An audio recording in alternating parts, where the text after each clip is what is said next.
មុំគាត់ខ្លួនបងលួចសំឡឹង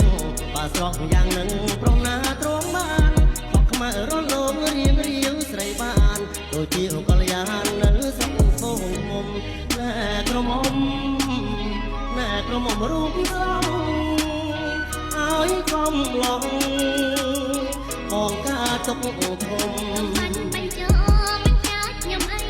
លួនអូនជាស្រី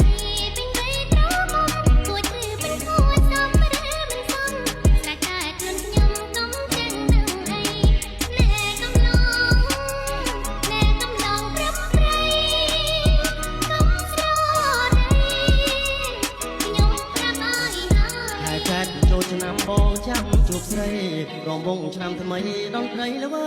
យសុំរំនឹងអូនសុំទុកឲ្យហើយពិសាឆ្នាំក្រោយបងចូលដល់ដឹង